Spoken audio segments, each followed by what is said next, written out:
राष्ट्रमाता जिजाऊंना सर्वप्रथम अभिवादन। या समारंभामध्ये दुसऱ्या टप्प्यामध्ये हा कार्यक्रम आपला समारोपाकडे जातो आहे।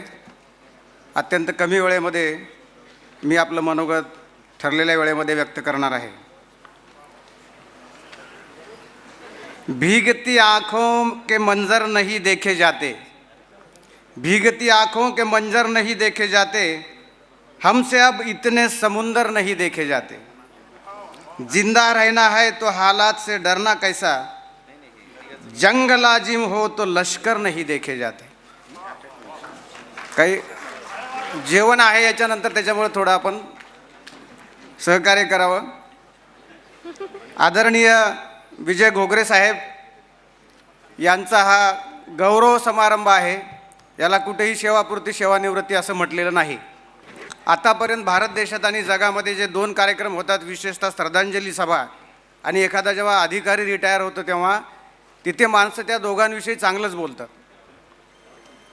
जरी दहशतवादी गुंड खुनी माणूस जरी मेला तर असा माणूस झाला नाही, समाजावर याचे फार उपकार झाले असं म्हणायची पद्धत असते।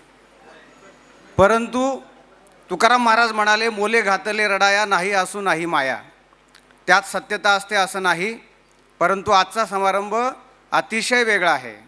लोक अंतकरणापासून या ठिकाणी सद्भावना व्यक्त करत आहेत आणि त्या सद्भावनेला 100% जो माणूस पूर्णत्वाला उतरलेला आहे तो म्हणजे विजय घोगरे साहेब आहेत। ती अतिशयोक्ती नाही। घोगरे साहेब मराठा सेवा संघाचे अध्यक्ष आहेत, अधिकारी आहेत। त्यांचा सगळा जीवनपट आपण बघितलेला आहे, मी त्याच्यात जाणार नाही।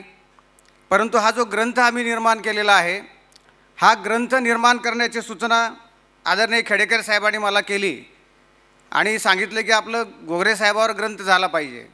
त्याच्या पाठीमागे एक असा उद्देश आहे की आपण मायबापाच्या पोटी मूल म्हणून एखादं लेकरू जन्माला येतं आणि ते पुढे जर महापुरुष आणि समाजाच्या हितासाठी विचार घेऊन कार्यरत राहिलं तर ते केवळ त्याच्या मायबापाचं राहत नाही, ते जगाचं होतं। आणि हे विजय घोगरे हे आता व्यक्ती राहिलेले नाही, ते एक विचार झालेले आहेत। आणि म्हणून त्यांना आता पर्सनल लाईफ नाही। अनेक लोक सल्ला देतात की आता इथून तुमच्या कुटुंबाकडे बघा, कुटुंबाकडे बघा। अरे कुटुंब तुम्ही बघा, एखादा माणूस मोठा होतो तेव्हा त्याच्याबद्दल भावकी आणि नातेवाईक हे चांगलं बोलणं हे जगातलं दुर्मिळ उदाहरण म्हणजे घोगरे साहेब आहेत। लोक नसतात, बडा हुआ तो क्या हुआ, जैसे पेड़ खजूर, पंछी को छाव नाही फल लगे अति दूर। सगळे लोक शिवाय घालतात, लय मोठा आहे पण आमच्या का उपयोगाचा आहे।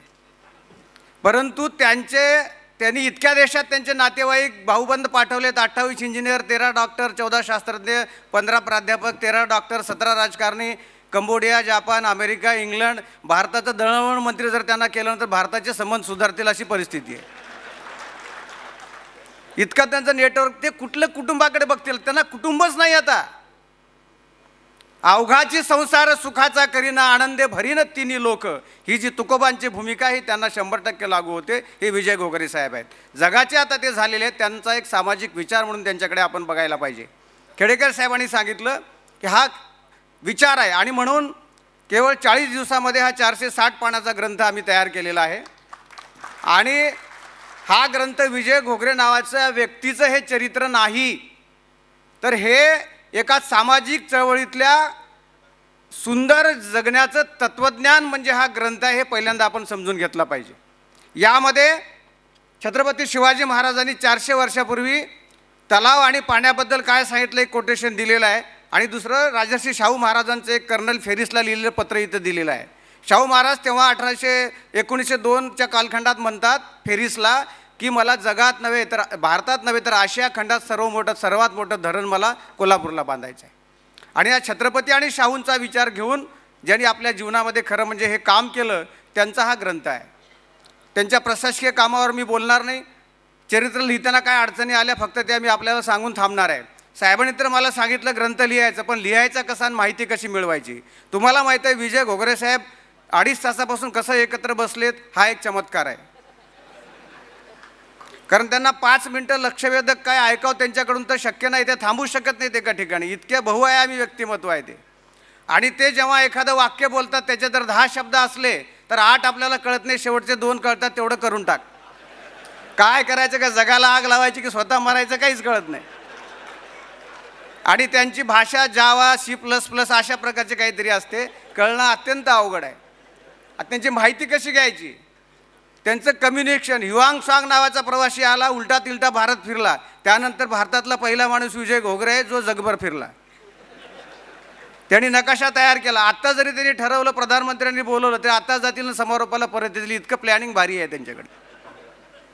लोक म्हणतात नासाने मंगळावर पाणी शोधण्याकरता, चंद्रावर पाणी शोधण्याकरता यानं पाठवली. मी म्हणतो घोगरे साहेबांना पाठवा, तिथं धरण बांधतील आणि दुष्काळी भागाला पाण्याचा आराखडा तयार करून भारतात परत आणतील.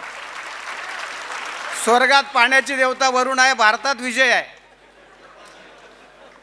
ही अतिशोक्ती नाही, ह्या माणसाचं ते कार्यकर्तृत्व आहे. म्हटलं आता चरित्र लिहायचं कसं. मी वैतागलो, त्या साहेबांना फोन करायचा, कधी भेटू नाही रे, काही नाही. आता त्यांची माहिती कशी, इतका म्हणजे का जगावर उपकार करून विसरून जाणारा पहिला माणूस माझ्या बघण्यातलं म्हणजे ते आहे. म्हणजे उजव्या हातानं ध्यान द्यावं, आमची आजी म्हणायची, तर डाव्या हाताला कळू नये. लोक टमाटा जरी दिले ते 15 वर्ष सांगतात मी याला टमाटा खाऊ घातलं म्हणून. पण त्यांनी इतकी उपकार करतात, विसरून कसं जावं हे त्यांच्याकडून शिकावं. हे त्यांच्या व्यक्तिमत्वाचं वैशिष्ट्य आहे. विनम्रता काय असते हे त्या माणसाकडून शिकावं. आणि म्हणून आता ही माहिती काढाय खूप त्यांच्या ते काही सांगायलाच तयार होणार. आता चरित्र लिहायचं कसं, तर खेडेकर साहेबांनी मला एक दुसरा मूलमंत्र दिला, आमच्या सर्वांचे आका. आता ते पुढे नावं जरी शब्द वाईट असले, चांगल्या माणसाला लावलं की त्याचा अर्थही चांगला होतो. गुंडा दहशतवाद्याला लावलं की गुंडा होतो, सत्पुरुषाला लावलं की सत्पुरुष होतो. शब्दांचे सुद्धा अर्थ बदलण्याची ज्यांच्या ताकद आहे ते खेडेकर साहेब आणि विजय घोगरे साहेब आहेत. ही ताकद आहे, हे कर्तृत्वातून त्यांनी सिद्ध केलेली आहे. हा पुस्तक लिहायचं कसं, त्यांनी मला सांगितलं, अरे त्यांची जी मिसेस आहे वंदनाताई, ही त्यांच्या नात्यातलीच आहे, मामाचीच मुलगी आहे, त्यामुळे तू फार नादी लागू नको, त्यांना भेट आणि दोन्ही कुटुंबाची माहिती तुला मिळेल. आणि त्यांनी सांगितलेलं फायनल. आता मी जेव्हा वंदनाताईंना भेटलो, उशिरा भेटलो, तुमच्या माहिती करता सांगतो, वंदनाताई ह्या त्यांच्या मामाचीच मुलगी आहेत. परंतु आपल्याकडे एक म्हण आहे, मामाची मुलगी म्हणजे अर्धी बायको. म्हणजे मामाच्या मुलीशी लग्न केलं तर काही फार कोणाला आश्चर्य वाटत नाही. पण घोगरे साहेब तिथे सुद्धा कायदेशीर आहेत. त्यांनी आधी रीतसर प्रेम करून मग त्यांच्याशी लग्न केलेलं आहे. तिथेही त्यांनी प्रॉब्लेम आपल्या शिस्तीनच जाणारा माणूस आहे. सगळ्यात 2 गोष्टी त्यांनी कोणत्या चांगल्या केल्या असतील तर आमचे खेडेकर साहेब नेहमी सांगतात की चांगली बायको कोण, तर चांगली सद्गुणी बायको कोणती, तर स्वतःच्या मनाने जी नवरा निवडते आणि त्याच्याबरोबर संसार करते ती चांगली बायको. तिला बाकी काही सिद्ध करायची गरज नाही. ते लग्न केलं तरच ती चांगली झाली, तिला काही सिद्ध करायची गरज नाही. पण चांगला नवरा कोणता, तर साहेबांनी आम्हाला सांगितलं, जो आपल्या बायकोच्या भुवयाला स्वतःच्या जीवनाचे होकायंत्र मानतो तो सर्वश्रेष्ठ नवरा. साहेबांनी जरी ही व्याख्या केली असली तर 100% त्या व्याख्येत बसणारे म्हणजे विजय घोगरे साहेब आहे. आणि मग त्यासाठी मी ताईंकडे गेलो आणि त्यांच्याकडून सगळं माहिती घेतली.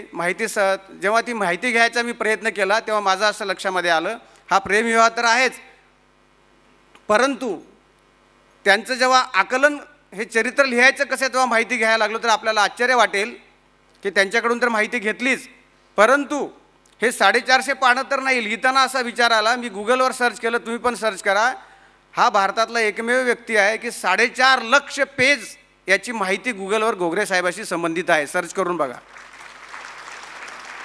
इतकी अफाट माहिती त्यांच्या कार्यकर्तृत्वाबद्दल आहे. त्यांनी जे काम उभं केलेलं आहे. माणसं आभाळा एवढी मोठी असतात, ती आपल्या आजूबाजूला असतात, आपल्या लक्षात येत नाही, पण ती आपली असतात. त्यासारखं सुदैव आणि आनंद जगात दुसरा कोणताही नसतो. ते घोगरे साहेब आहेत. अत्यंत चांगल्या पद्धतीने काम करून इतका मोठा आभाळा एवढा माणूस आमच्यासोबत आहे, याचा आम्हाला अभिमान वाटला. 1992ला ते मराठा सेवा संघात आले, मी पण तेव्हाच आलो. 2017ला ते मराठा सेवा संघाचे अध्यक्ष झाले. आणि सामाजिक काम खेडेकर साहेबांच्या विचारानुसार त्यांनी करत असताना एक वेगळी ओळखसुद्धा त्यांनी समाजामध्ये निर्माण केली. हा ग्रंथ लिहित असताना फक्त 5 टप्पे आहेत त्यांचे, तेच सांगणार आहे. पहिले त्यांचं कुटुंब आहे, ते कुटुंबाचा आपल्याला माहिती आहे तो एक भाग आहे. दुसरा भाग आहे त्यांची प्रशासकीय सेवा. तिसरा भाग आहे त्यांनी पदोन्नतीमध्ये आरक्षणाच्या संदर्भात दिलेला 18 वर्षाचा लढा. आणि त्यानंतर त्याच्या पुढचा भाग आहे मराठा सेवा संघाचं काम. आणि त्याच्यानंतर 5वा जो भाग आहे इन्स्टिट्यूशन ऑफ इंजिनियर्स या संघटनेचं त्यांनी केलेलं काम. आणि त्यांनी जर संधी दिली तर 6वा जो खंड त्यांचा लिहावा लागणार आहे, त्यांचं राजकीय जीवन त्यांनी ठरवलं तर पुढच्या काळात. अनेकांना आश्चर्य वाटतं ते कोणत्याही राजकीय पक्षाचे नाहीत, पण सगळ्या राजकीय नेत्यांना ते आपले वाटतात. हे त्यांचं एक वेगळं गडोबंगाल आहे, ते आपण कधी सोडवू शकत नाही. सगळ्यांबरोबर त्यांचे संबंध आहेत, सगळी माहिती. कोणालाही वाटते हा माणूस आपल्यासोबत पाहिजे, हा माणूस या पद्धतीने अशा प्रकारचं वेल विशर्स निर्माण करणं हे देवाला सुद्धा शक्य झालं नाही. आहे की नाही माहिती नाही, पण देवाला सुद्धा सगळे चांगले म्हणत नाही, देवाचे सुद्धा शत्रू असतात. पण शांतिरूपे नव्हे कोणाचा वाईटा आणि वाढवी महत्त्व वडिलांचे, हे तुकाराम महाराजांचे शब्द ज्यांनी आपल्या जीवनातून यथार्थ केलेत ते आमचे विजय घोगरे साहेब आहेत. हे त्यांचं एक अतिशय आगळं वेगळेपण आहे असं मला या निमित्तानं आपल्याला सांगावं लागतं. आदरणीय घोगरे साहेबांनी मराठा सेवा संघासाठी हे जे 4-5 टप्पे केले ते महत्त्वाचे आहेत.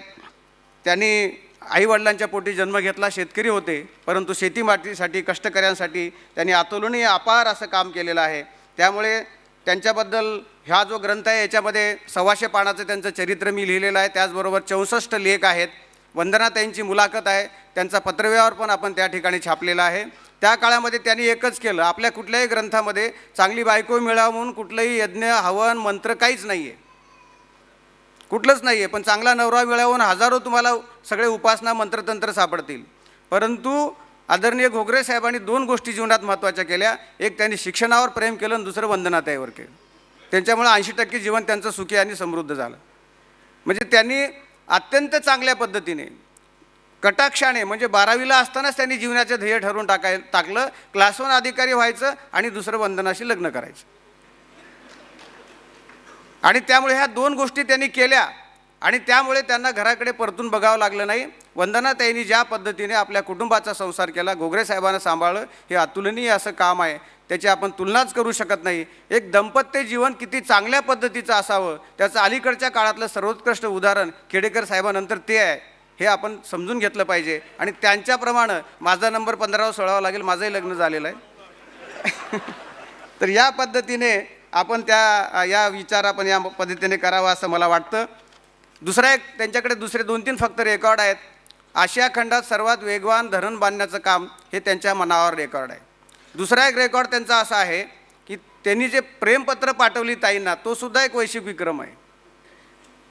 आणि त्यांची स्टाईल अशी होती, ताई 12वीला शिकायला होते दयानंद कॉलेजला, तेव्हा हे पत्र पाठवायचे. तेव्हा तिथे रेक्टर आणि सगळ्या मुलींचं वसतिगृह असल्यामुळं ते पत्र फार तपासून त्यांच्यापर्यंत जायचं. जसं ब्रिटिश काळात जात होते स्वातंत्र्य योद्ध्याचे, तसं वाचून जात होते, तसं होतं हे पत्र. मग त्यांनी काय हुशारी केली त्याच्यामध्ये, तेव्हासुद्धा डोकं लावलं.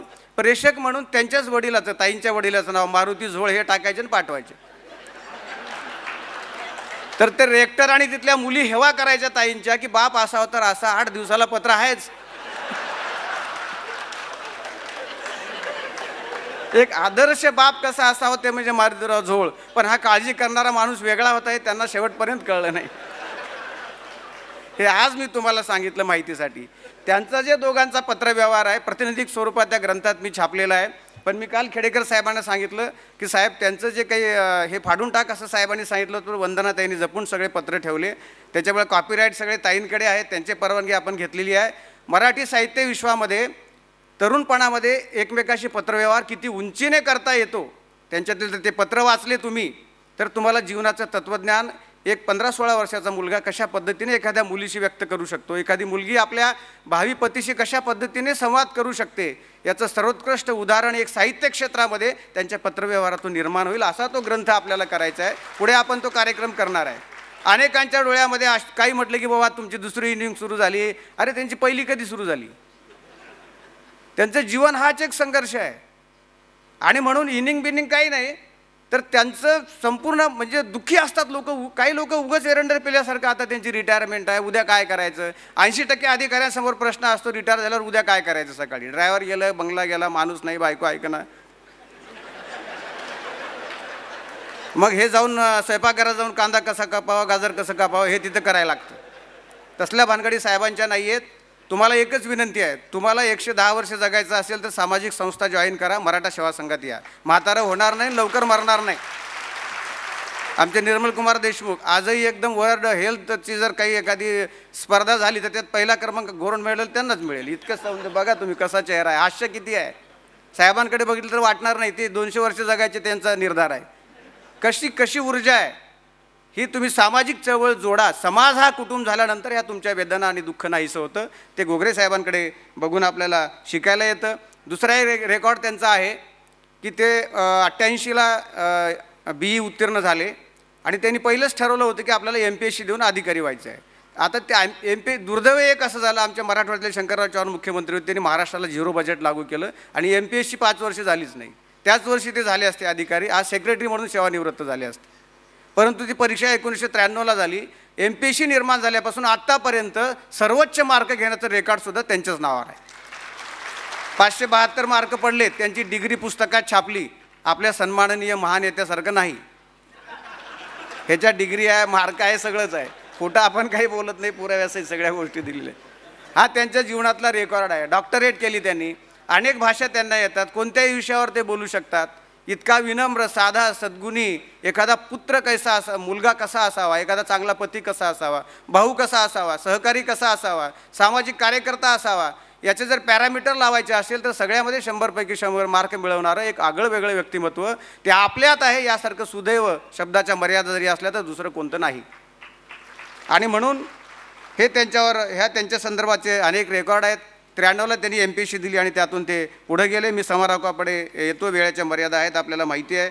आपल्याला जेवण पण करायचं आहे, साहेबांचं मार्गदर्शन आपल्याला ऐकायचं आहे. एका खेड्यामध्ये जन्माला येऊन त्यांनी त्या पद्धतीने आपलं काम केलं, त्याबद्दल मी त्यांचं हार्दिक हार्दिक अभिनंदन करतो. माझ्यासारख्या छोट्या कार्यकर्त्याला जेव्हा आता काय लिहावा हा प्रश्न होता, तर त्यांच्या प्रत्येक जीवन कार्यावर 5-5 आपले 500-500 पानाचे खंड होतील इतकं मोठं त्यांचं काम आहे. आज धरणग्रस्तातले प्रत्यक्ष माणसं आणि सर्वात महत्त्वाचं म्हणजे ज्या माणसाचं घर धरणामध्ये गेलेलं आहे, ज्या माणसाची शेती धरणामध्ये गेलेली आहे, तो माणूस जगात कोणालाच चांगलं म्हणत नाही. तसं अजून जन्माला यायचं असं मला वाटत होतं, पण ज्यांचं धरण गोगरे साहेबांनी धरणात ज्यांची जमीन बुडवली, ज्यांची घरं बुडवली, त्या धरणग्रस्त माणसाला वाटतं की गोगरे साहेब आपला देव आहे. ह्या माणसाची काय कॅपॅसिटी असेल याचा तुम्ही विचार करा. माझं स्वतःचं उदाहरण आहे. निजाम काळापासून माझ्या गावाच्या बाजूला लेंडी नदी आहे, तिथं सर्वे होत होता. निजामानं ठरवलं होतं तिथं धरण झालं पाहिजे. 42 वर्षापूर्वी त्याचा पाया खणला गेला आणि ते धरण होत नव्हतं. परंतु इकडे आल्याबरोबर वर्षभरामध्ये ते लेंडी धरण माझ्या गावाला लागून आहे, ते त्यांनी वर्षभरात त्याचा प्रश्न सोडवला. मी सुद्धा हेलिकॉप्टर घेऊन 2 वर्षांनी येऊ शकतो, एवढी समृद्धी माझ्या भागाला येऊ शकते. माणसं आभाळा एवढी करणं हे सामाजिक संघटनेचं पहिलं उद्दिष्ट आहे. ते गोगरे साहेबांनी आपल्या वर्तनातून परिवर्तित केलेलं आहे, माणसाच्या जगण्याला आधार दिलेला आहे. म्हणून हे ग्रेट आहेत. आणि त्या पद्धतीचं हे त्यांचं जे जीवनमान आहे ते आपण थोडक्यात समजून घेऊया. पुढील त्यांच्या आयुष्याचा टप्पा, पुढील अनेक खंड आपण त्या माध्यमातून प्रकाशित करणार आहोत, लिखित करणार आहोत.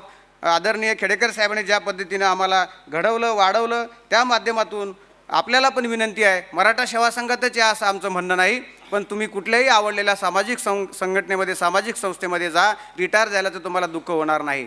जणू काही नवरदेव लग्नाला निघाला आहे अशी आज बॉडी लँग्वेज गोगरे साहेबांची आहे.